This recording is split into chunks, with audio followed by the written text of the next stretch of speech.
Hey everyone, welcome to Garnock Reviews, where today we're looking at a Viking 52 Flybridge sports cruiser, which is also known as a Princess 52. In 1995, there was an exclusive relationship created between Princess Yachts of America, which was formerly known as Viking Sports Cruisers, and Princess Yachts International over in the UK to introduce a new class of luxury performance cruising yachts to the American market.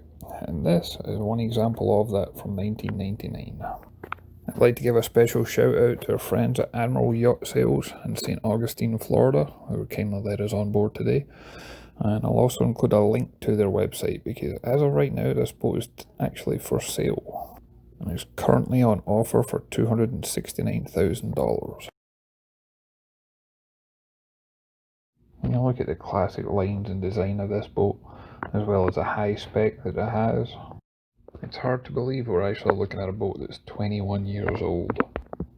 As well as being a very stylish looking yacht, there's a lot of practical features that's built into this boat. And from this angle you can see that you've got grab rails right along the top, as well as handrails at the bottom, that you can get from stern to bow, feeling very confident and secure regardless of the weather.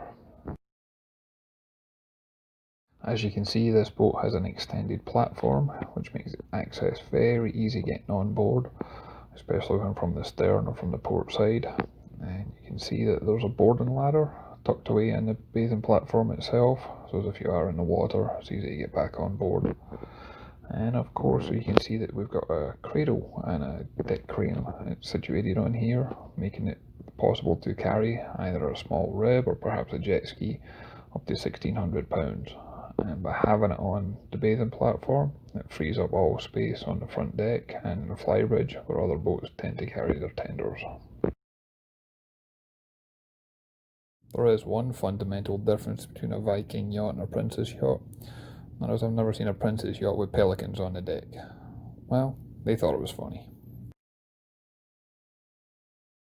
This yacht boasts a very spacious aft cockpit that offers a lot of storage and security as well.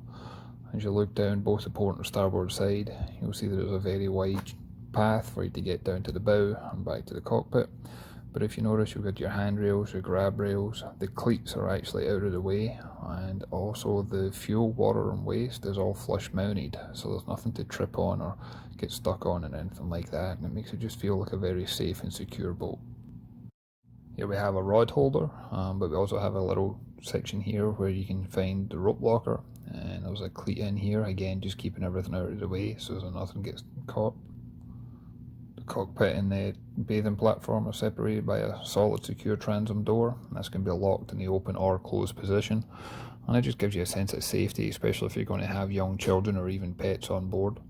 Underneath the cockpit seating there's more storage, there's a large lazarette down here as well. But right in front of the sliding patio doors is access to the engine room, and we'll go down and take a look. This boat has spent most of its life in fresh water, and you can tell that just looking at the engine room. It's very clean down here, it's very well maintained as well. The engines are a pair of Caterpillar 3196 TA inboard diesels. They're producing 660 horsepower each, and I've got roughly 2,000 hours right now. Despite the boat being 52 foot 10 inches in length, and with a dry weight of 44,800 pounds, this is actually a very fast boat for its size. You can cruise at speeds of around 26 knots, and this will actually reach maximum speeds in excess of 30 knots, somewhere around the 32 mark. We've got freshwater tanks that's got 165 gallon capacity, fuel tanks are around 500 gallon capacity, and there's a 46 gallon holding tank in here as well. This access hatch is really good for letting you get to the day-to-day maintenance of the boat. You can see the fuel filters here, and I like the fact that you can actually see the fuel as well, so you know what sort of contaminants you have in there and if there's any water separation going on, things like that. The engines also have gauges on them directly, so if you are down in the engine room working, you can understand what's going on, you can stop start the engine or things along those lines.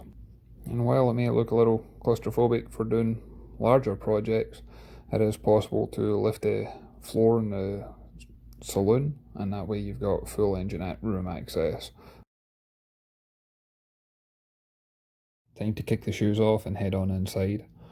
As you open the sliding patio doors, you're instantly welcomed by a very wide and spacious saloon. You can see here you got seating on both sides. You got a full entertainment centre to the left. The wood floor that you see here has all been replaced in 2015, and this is equipped to be a boat to entertain on. There is surround sound in the cabin that's connected to the TV, the DVD player, and it's all wired to the Fusion so they can play whatever on the stereo. Galley on board is centrally located, making sure that you're close to the helm as well as close to the saloon, making it possible to help entertain guests, serve food and drink. And there's a large fridge here as well as a cooler underneath the helm seat. As you move forward, you'll see there's a small access hatch, and here is mainly for accessing the new 17 kilowatt Ornan generator. This was replaced in 2016. And it's got somewhere around 900 hours on the clock to date.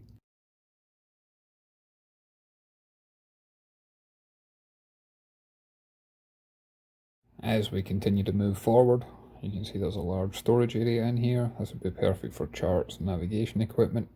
And then we move on to the helm station. And you can see the captain seats here. They look brand new. That's because they've just been reupholstered. And it's got a new indoor-outdoor ultra leather on them, and that was completed earlier this year. The helm in particular is one area where you really need to convince me this is a 21-year-old boat. Personally, it's hard to believe. The mixture of the cream leather and the walnut dash and walnut wheel, you can definitely tell the British connection. It feels like you're sitting at the Rolls Royce or a Jag rather than a 21-year-old yacht.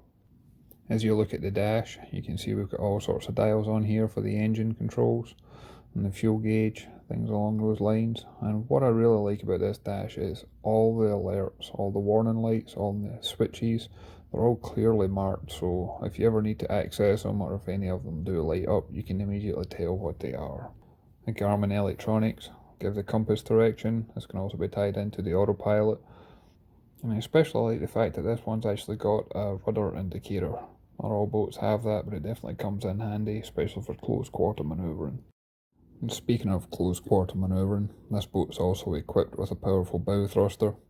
And I also like the fact that the throttle controls was just 2 lever instead of 4. I always find that's easier to work with in marinas. Tucked away here is the intercom information, as well as in controls for the spotlight on the front.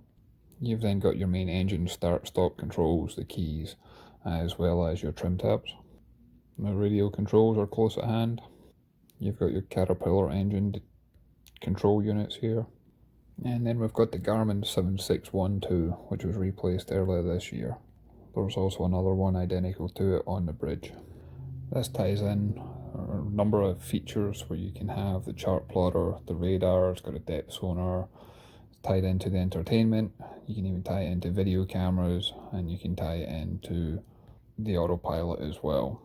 So for here you can see the sonar, and then if it's switched through here, you can do it through the split zoom, you can have traditional, you can see all the different details that we've got going on.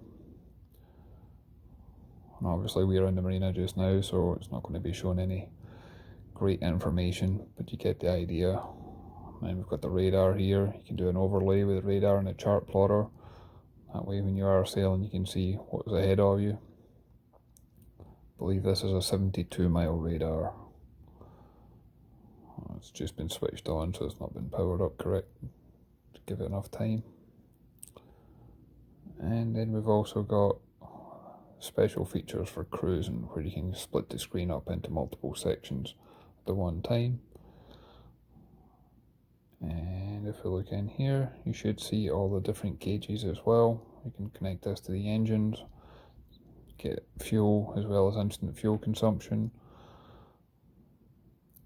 You got your oil pressure, things like that. All the fuel details. It's a very impressive piece of kit. As we continue to make our way forward, you can see that there's a control panel here And it's really clearly laid out, doesn't matter what switch you're looking for, it's very easy for anybody to switch them on or off and know what they're controlling. There's also got the gauges here for the batteries, and then we'll continue to move forward.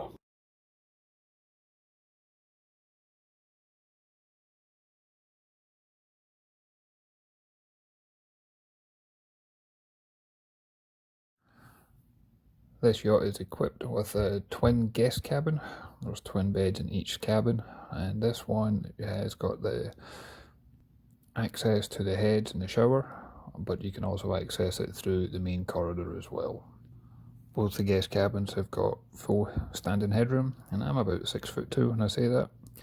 There's storage under the beds, and there's also a hanging wardrobe in each cabin as well for additional storage. The cabins are very bright and airy.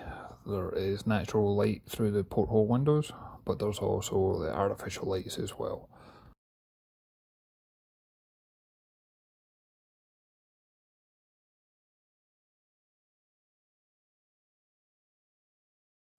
And the main owner's suite forward has got a double island berth, and again it's got full standing headroom, and there's also a hatch over here. It looks a little dark, but it's just because there's canopy over the top of the hatch right now.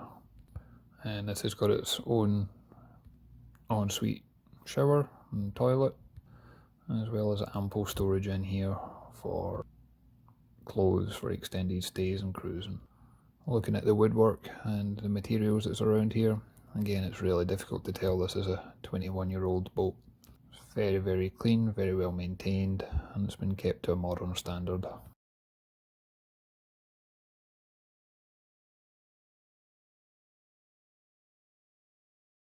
And finally we've got the Flybridge. As I mentioned at the start of this video, by keeping the tender on the bathing platform, this frees up all the space on the Flybridge where some of the other boats tend to keep their tenders. This one has got a large sunbathing area, and it does come with the seating for this. They're just in storage to keep it away from the elements, and those are actually fixed to the deck so that they don't slip around and things like that. And you'll see we've got a seating area here for entertaining family and friends. It's also got a little cockpit table in the middle for serving food and drink, and there's ample storage underneath the seats. And then we've got the Helm itself, and this has got all the equipment that you can need for cruising for extended periods of time up here. You don't have to cruise from downstairs in the main helm. This has got the same Garmin equipment that we showed you earlier that you can cycle through, from the autopilot, the radar, the chart plotter, depth gauge, things like that. You can also see it's got the radio here, the bow thruster controls. It's also got a compass straight ahead of the wheel, trim tab controls, and access for the searchlight. The entire Flybridge can be kept under a bimini cover, which is ideal in the summer days, but this is currently being removed for storage. I'd like to thank everybody for their time in watching this video. This is a new channel, and we'll appreciate any feedback, and also don't forget to hit the subscribe button. We hope to be bringing more boats to the channel in the very near future. Thanks again.